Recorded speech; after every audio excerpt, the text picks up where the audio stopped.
welcome back to episode 9. Today it is July 9th. It is 9:12 in the morning. It's a little rainy out in Vancouver. And Tanner, is it rainy out in the lake? Yep. Yeah, I decided this morning as a potentially retired runner. I'm now a sunny only runner, so I'll probably only be running like 10 days a year apparently, because seasons have changed and it's not summer anymore. It looks a lot more like March out there. But yeah, fair weather only runner. How's the left-handed pitching going in the rain? I don't take any days off. I'm gonna be completely honest. I think I'm on day 88 or something.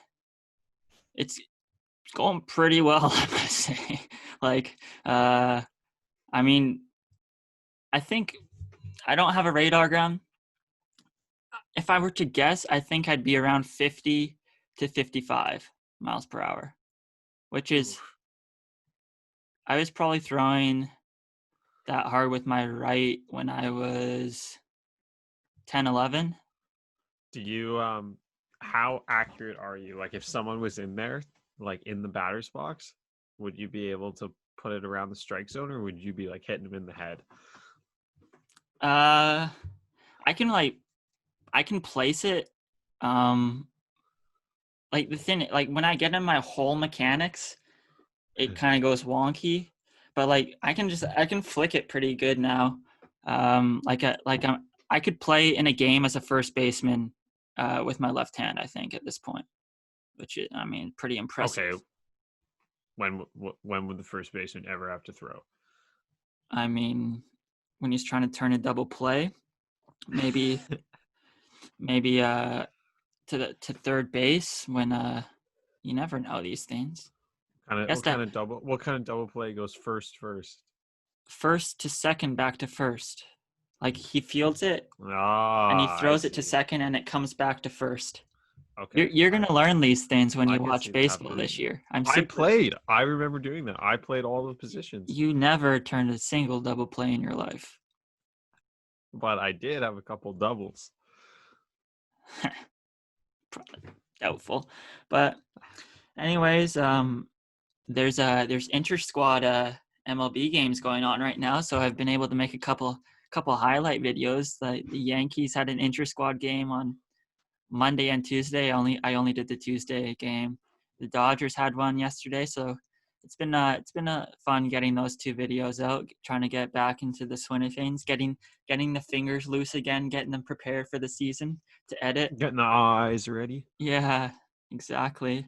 But before we get talking about Major League Baseball, we'll get back to talking a bit about the NBA and I guess the biggest phenomenon right now is, what are these bubble meals looking like? And we were talking before we started recording, and you kind of have a bit of a different opinion than the rest of NBA Twitter. I don't think they're that bad. Like, I don't really know what these guys expected, but they could have been a lot worse. They look, for the most part, freshly cooked. They look like they're trying to make them pretty healthily, but I don't know. I don't think it's that bad. All the meals are prepared for you. Like, what do they expect? Do you want to be eating like the keg steakhouse meals for every meal? I think the part that makes it look bad is because it comes, like you said, in cafeteria food. Like, it comes in different boxes. So I have like this little box with just whole wheat pasta in it. Then I have this like other box with a big like hunk of chicken and then a little bit of mashed potatoes. They could have at least like brought it on one plate, and then it would have looked way better. Like, they could have made it look like a meal, like on one plate. Yeah, You know what I mean? I actually kind of agree with that. I think the presentation is the biggest issue. Yeah, no, I agree. Because looking back at this picture, like, we'll put it up in here, and there's been a few of them. Enos Cantor, for example, had one that didn't look too bad, but this one's from Chris Chiozza, Florida basketball legend. Yeah, like, just looking at this, it looks like someone pooped a stream of mashed potatoes into this cart, and then there's like this blackened chicken breast beside, which this would all be good if it was all in one. What is that thing? The chicken to me doesn't look that bad, honestly. It's a lot of chicken. Hey? Yeah, protect your chicken. Two big pieces. What's that thing in the salad there? Is that watermelon or salmon? Oh, definitely watermelon. I don't think that salmon's on the budget of the Brooklyn Nets. The Nets don't deserve salmon. You know, I was thinking, so you know how as you move along in the playoffs, you can you're going to be able to bring in guests and stuff, like the further you move along. As people leave, more can come in. Yeah, so I was thinking, like, are players going to start bringing in personal chefs before they bring in, like, their wives? Like, what's the dynamic going to be there? That's going to yeah, I guess it depends on the state of the relationship when you left. Sorry, honey, you're not allowed to come anymore. Yeah, and then one What's more. Lou Williams going to do? Who's he going to pick? All right, settle down here right now. And then one more dynamic I was thinking about. I mean, Serge Ibaka is a very good cook. So are the Raptors just going to ride Serge Ibaka as chef Serge Ibaka to the NBA Finals? That'd be awesome. I hope he's cooking. That'd be awesome. And then they just have the Raptors have a feast every night, and the Nets just eat like they're in 8th grade cafeteria. That part's a little weird to me. Like, I would have thought that they would have given each team, like, that they would have got a room with a big kitchen in, and I guess the team would have brought a cook or something, or they would have got assigned like a cook. But I guess that just didn't work. Like, they were already deciding they couldn't bring all the coaches or all the players in to begin with, but maybe like Disney could assign each person a cook or a chef to like cook their own meals. I don't know. The Nets are just signing a bunch of new players, hopefully that they're good at cooking. Like, yeah, maybe Michael Beasley's a sneaky good cook or something. What's Michael Beasley's main meal, do you think? I think he could cook up a mean stir fry. Michael Beasley. Oh no, he kind of looks like a long, like thick, chunky pasta noodle. I think it's like a rotini dish. Okay, I like that. But speaking of the Nets, like we mentioned, they signed Michael Beasley. They signed Jamal Crawford. Crossover. This team is going to be so bad. No. Like, I'm excited to watch. It's going to be unwatchable. Like, okay, well, if Crawford and Beasley are going to be on the court at the same time, that's like two of the biggest ball hogs in the league. Beasley, whenever he plays, I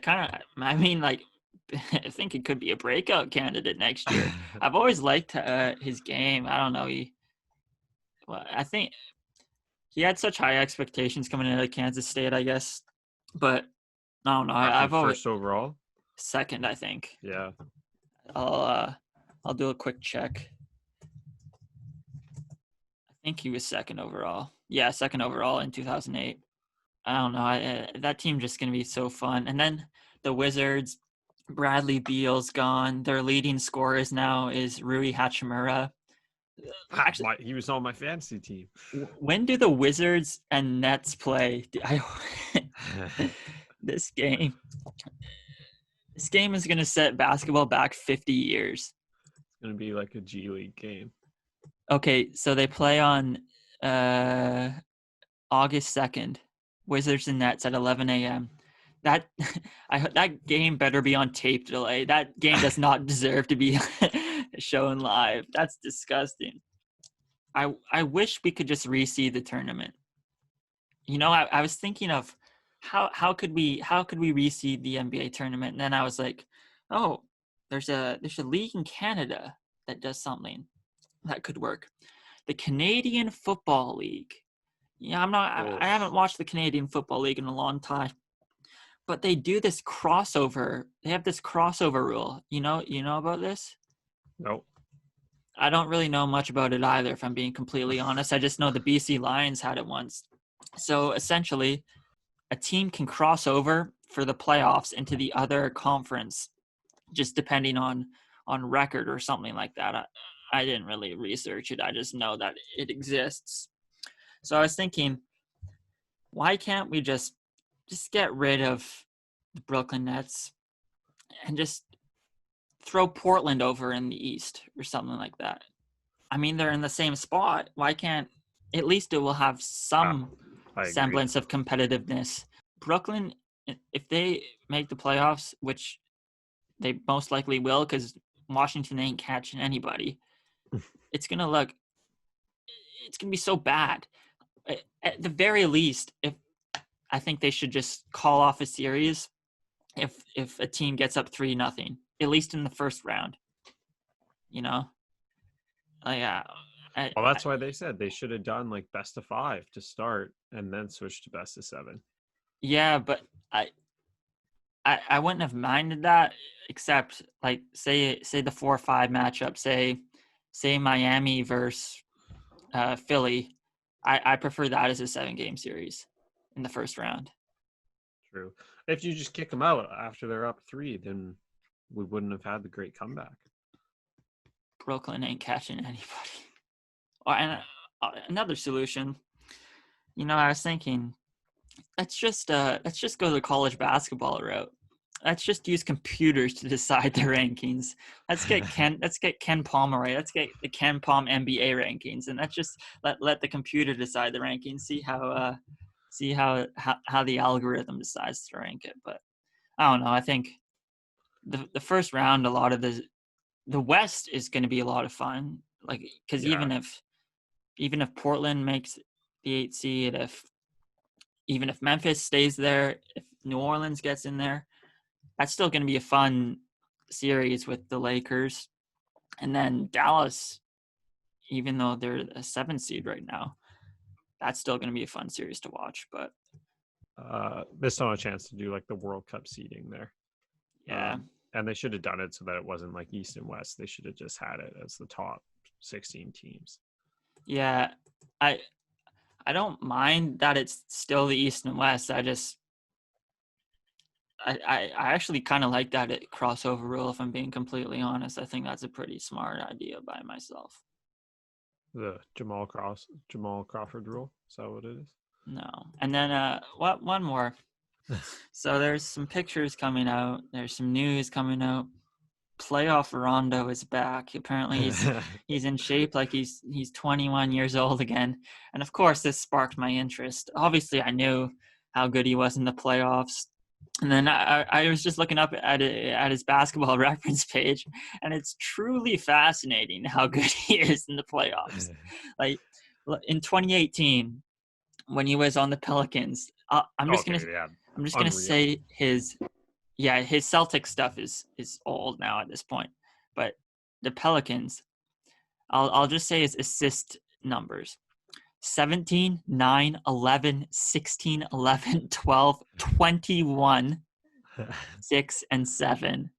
That's unbelievable. And I don't. And then the year earlier, when he was on Chicago, he was huge. Like, Chicago went up 2-0 against the Celtics as the 8 seed. And then Rondo got hurt, and then they lost the next 4 games. Like, playoff Rondo is real. I can't wait to see this. Yeah, look at this. 12 points, 8 rebounds, 5 offense rebounds, 6 assists, 2 steals, 1 block. That's crazy. Yeah. And the next game he had 5 steals, 14 assists. I was looking at this Chicago lineup. It's hilarious. Jimmy Butler's still there. Rondo, Robin Lopez is in there. D Wade is in the starting lineup. That's insane. Paul Zipser got 29 minutes? Who the heck is that? It's from Germany. Doug McDermott. I can honestly say. Wait, what? I don't even remember Dwayne Wade playing for Chicago. Yeah, he played. I think he was just there for a year, and then he was over to the Cavs. Hopefully, I think today is the last wave of people heading into the bubble. So hopefully everything can go smoothly. And you saw Josh Hart setting up his gaming setup. You saw DeAndre Ayton carrying a monitor into. Hopefully they get accustomed and they're all comfortable. But are we good? Are we good with the NBA? Should we move on to baseball? Can you imagine liking the game that much? Like, what would we do if we went in there? What would we do with all our free time? I Eggplant. guess. Yeah. Eggplant is a card game. Yeah, where you just slap. Yeah, you're actually right. That's probably it. I probably wouldn't be able to play because I'd break my hand right here. Yeah. Okay, go ahead. All right, we good with basketball? Yeah. I think I have everything. So baseball. So I think we should talk a bit about the testing, and it's been a bit of a mess so far. It's so frustrating. So obviously, last episode we talked about how Rob Manfred said, "Oh, there was always only going to be 60 games this season." So if that was the case, you had three-ish months to figure out safety protocols. And this guy decides that one lab in Utah will be sufficient to handle the tests for every single team. How does that even make sense, Rob? Michael Brantley, Mookie Betts, Chris Bryant, they all called out MLB. The A's, the Astros, the Nationals. Who else? The Cardinals all had to cancel workouts because the results weren't in on time. The testers didn't even show up to the Angels facility over the weekend. What? Oh my goodness! There's no confidence with the players right now. And I don't blame them one bit. It's just, I don't understand. Obviously, there's going to be kinks with everything. This is something we've never had to deal with before. But you've had 3 months to figure out how you're gonna test everyone, and you decide to have one single facility. Yeah, you think that would be the easy part? Yeah, especially when no one's playing each other right now. They're all in this one spot. What happens when Toronto goes down to play Miami? How are they going to administer the test? They're going to get to Miami. Someone's going to mix up the test or something. The solution that I was thinking, you know how now there's kind of 3 regional divisions, I guess, like the NL East plays the AL East, etc. Why can't we just have 3 regional testing sites, like testing labs? I think that would make a lot more sense than just having one in Utah. I don't know what their motivation was behind having it in one site. It doesn't make any sense because, like, if they were drug testing, they have to do that for tampering issues. But is someone really going to tamper with a positive coronavirus test? Like, are they going to hide it and let them play? I don't know. I don't know why it can't just be. And it's also a pretty standard procedure. There should be, well, this is the States, but there should be testing everywhere. So they should be able to do it. I don't know. What you said is interesting, though, because say if now this is way down the road and it's almost not even a point of talking about, but I'm just going to say it anyways. It's the playoffs and Garrett Cole tests positive. Now, I certainly hope that the Yankees don't try and hide that test. And I'm not saying that, I'm not throwing accusations. I'm just using this as an example. Like the liability that would result from that is insane. And I feel like no MLB team is actually going to do that. I feel like they kind of understand the risks.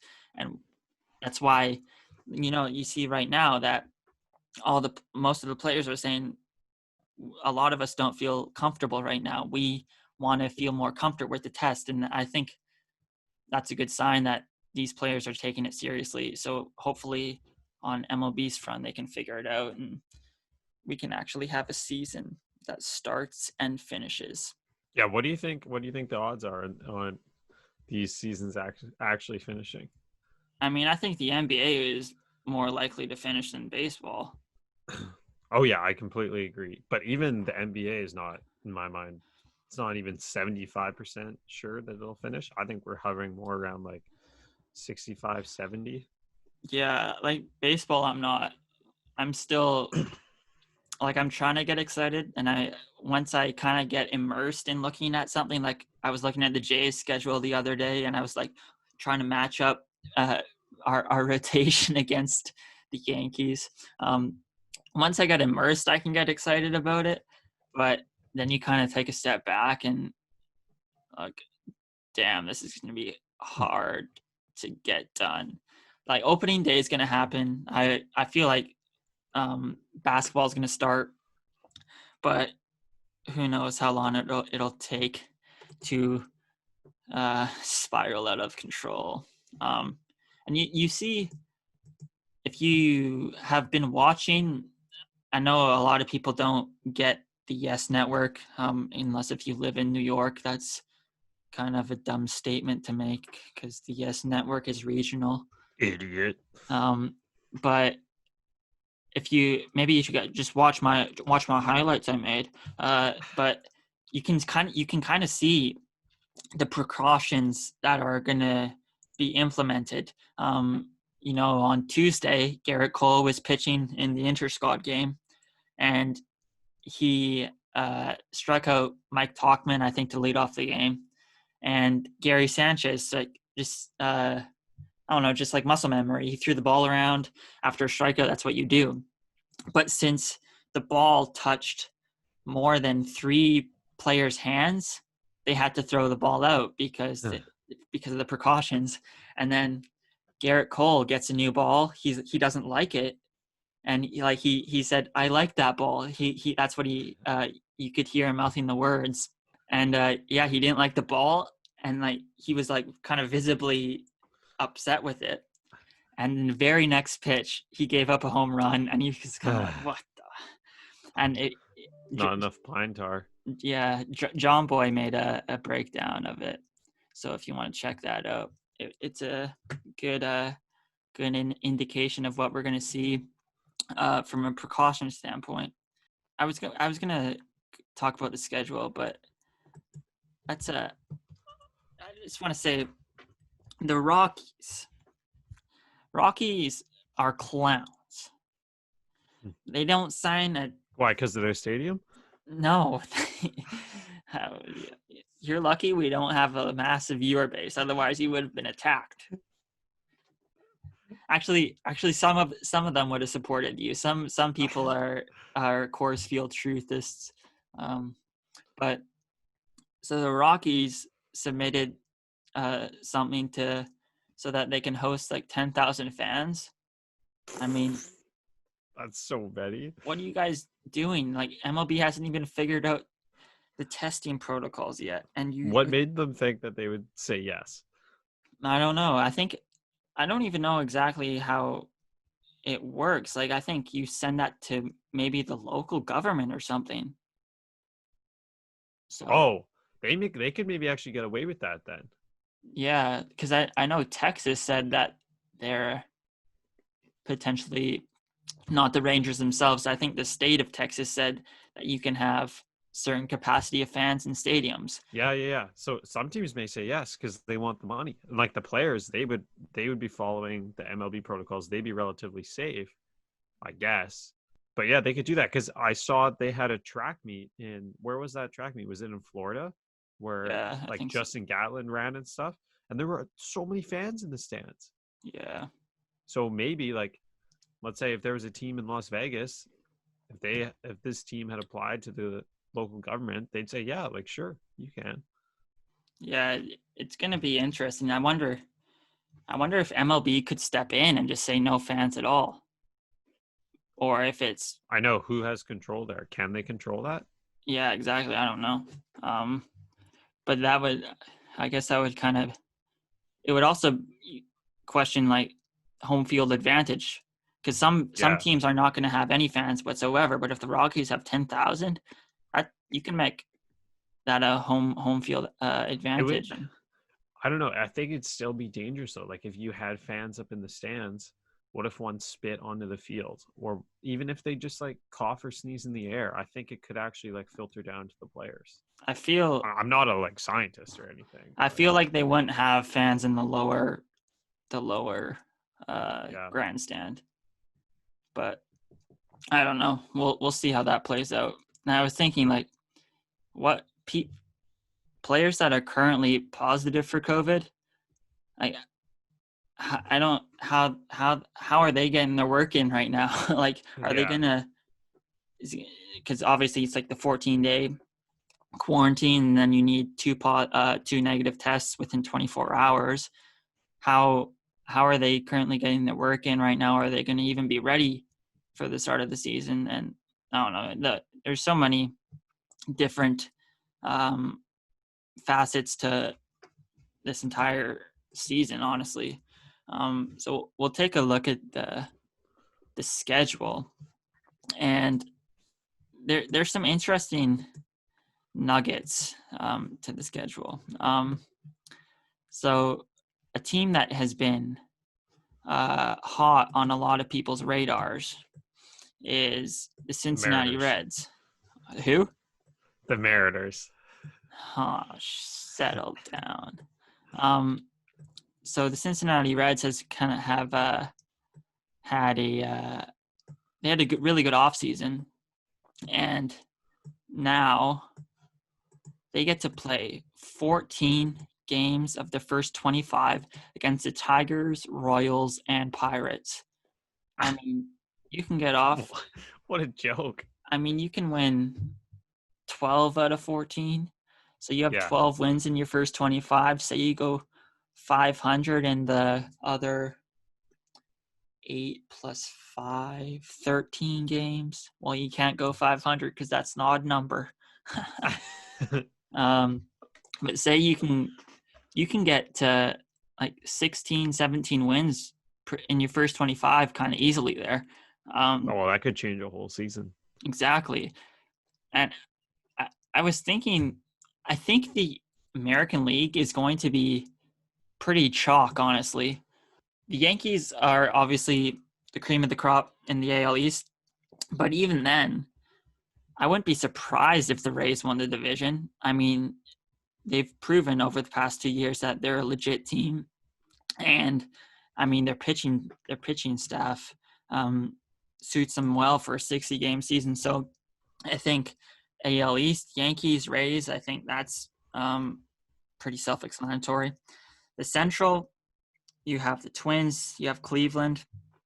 I mean, the White Sox are up and coming, but I think those are kind of set in stone. I think Cleveland's going to win the division, honestly, I think. And then Houston in the West is kind of up and ahead of everyone. I think Oakland could challenge. And then you kind of have the Angels and the Rangers in the back burner a bit. They could make some noise. But I think you're going to see something similar to last year where either the Yankees or the Rays win the East, the other one gets the wild card. And then, like I said, I think Cleveland could win the Central. And since the Central divisions are weaker, I think I would tend to think that the second wild card in the AL will come out of the Central, but that would leave Oakland out of it, who is a team I really like. So I think it will come down to the same similar teams that it did last year. You know, obviously the Blue Jays can make a run. I think the Blue Jays are a better team than the Red Sox. The Angels could potentially make a run, even Texas, but I think you'll kind of see something similar to last year. But in the National League is an absolute mess. I think you have the Dodgers and then everyone else. You know, I think you could see 10 teams within 3 games at the end of the season. And I think, assuming we can get to the end of the season, it's going to make for some super exciting baseball. I don't know what you think, if you got any little nuggets, but Well, I think you covered it really well. I think we can move on. I want to hear your name for this next segment. I got one more thing. Okay. Obviously, the schedule came out on Monday, I think, and I was looking at the final day of the season, which is on September 27th. And I do not understand for the life of me why we have interleague games on the last day of the season. Like the Marlins and Yankees are playing on the final day of the season. Why is that? Why aren't the Yankees and Rays matched up? Two teams that are probably going to be fighting for that AL East crown.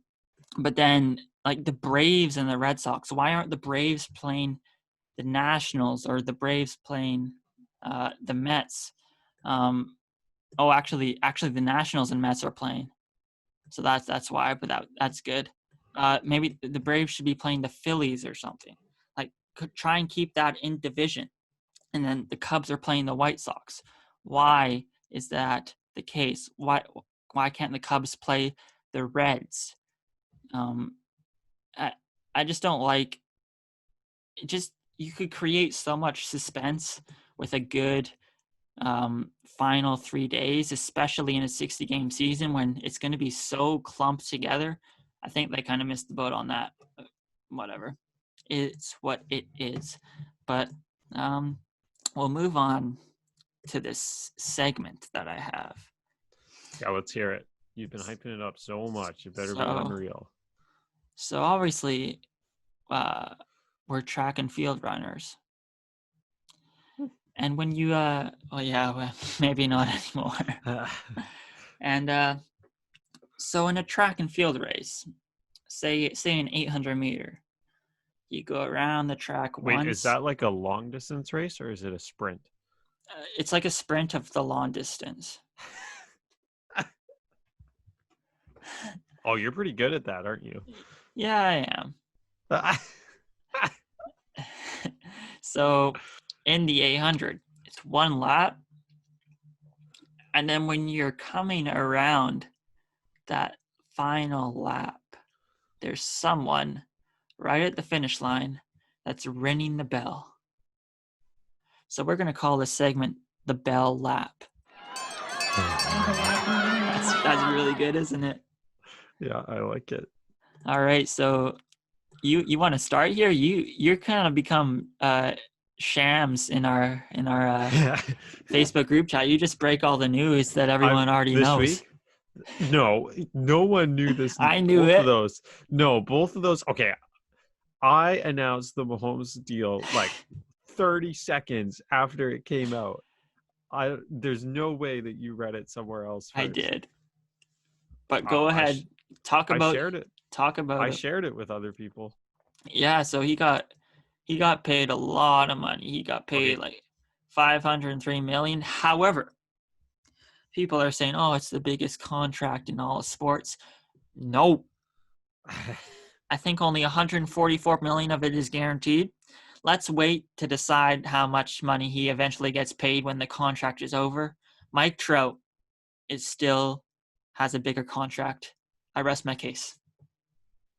Okay, well, it depends like how loose the rest of the pay is through incentives.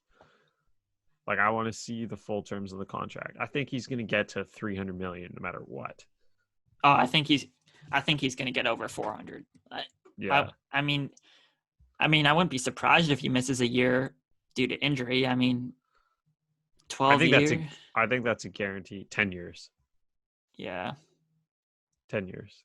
Can you imagine, though? Like, poor guy now has to play football for 10 more years. 12 more. It's an extension. So he has 2 more years and then the 10. Oh, darn. Yeah. So he's going to be, what, 36? Yeah, because he's 24 right now, isn't he? I think so. 36 minus 12, yeah. Oh, yeah. But you know what's funny? I was watching a highlight and there was this soundbite from a Fox News sports anchor. And she was like, I honestly am like quite disgusted by this new contract. If they could have given each American $1 million. Yeah, The classic. I want something. I think a while, like 6 months ago, some politician said something like that, like 300 million. Oh, you could have given all 300 million $1 million. Just a classic. Um, for my Okay.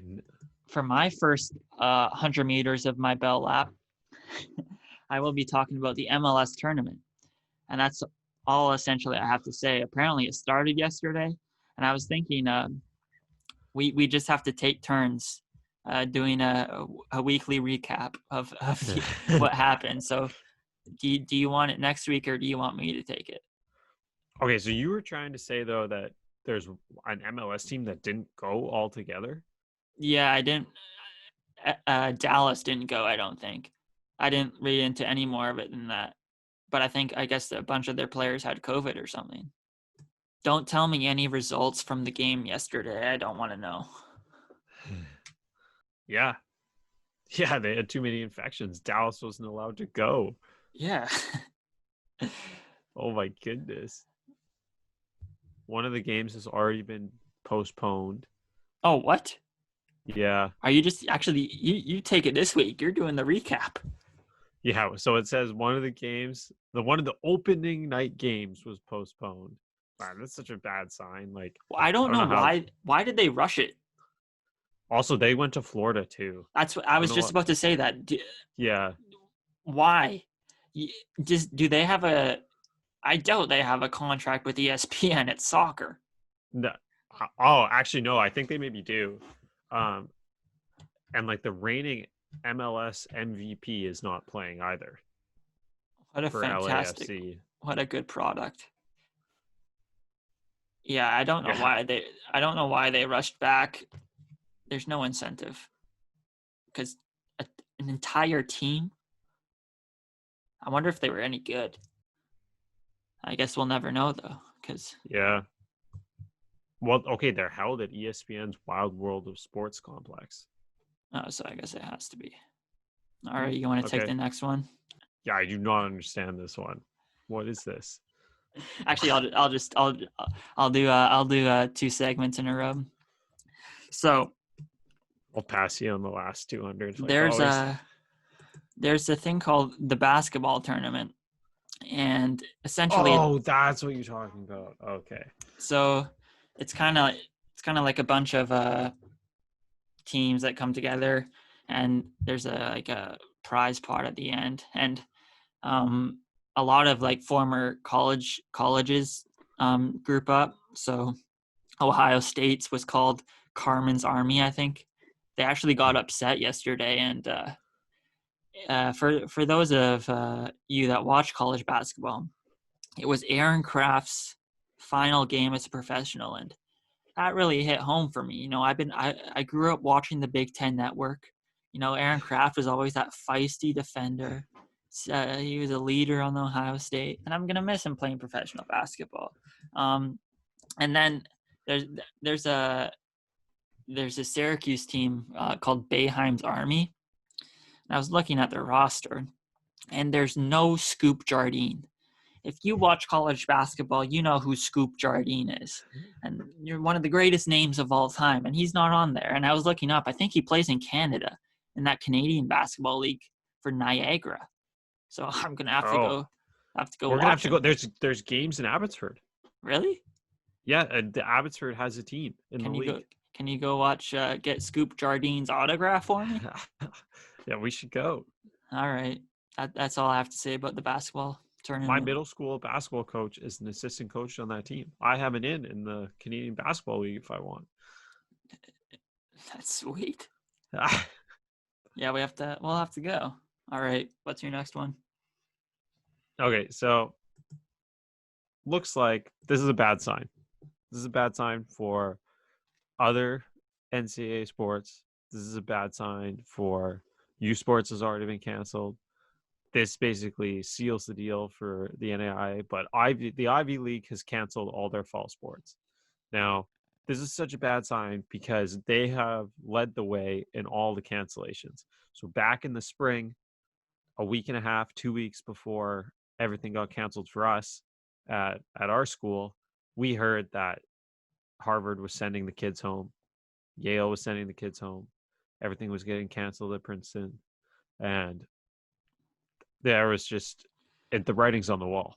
NAI is going to get canceled. The rest of the teams are going to get canceled. I don't know what they're going to do. Yeah, I feel like the South can't go a fall without college football. Like, I think there's going to be a mess. If college football is canceled, I think Baton Rouge might just die off. I don't think they'd be able to handle a season without college football. But for the final segment, or not segment, the final home stretch. There we go. The home stretch of this inaugural Bell Lap segment. The NHL. We haven't talked about the NHL in a little while, but it appears they know how to do business. So apparently, they extended their CBA through, I think, the 2026 season, and I hadn't heard a single thing about this until it was announced. I don't know if people on hockey Twitter knew about it. I don't know if there was articles written about it beforehand, but when it was announced, that's the first time I heard of it.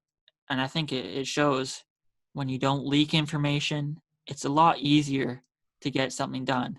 Unlike baseball, who just continued to leak information to the media to manipulate the fans. Terrible. But I mean, I guess it's a good thing that the CBA extended, that they came together in a tough time to extend something for the benefit of the players and the owners. So good for the NHL. It's kind of shocking considering how many strikes they've had in the past and everything. Yeah, that's actually able to pull this off. That's true. Is that it? We got one more. Yeah, last thing before we go here. So you're a bully. Apparently I'm a bully.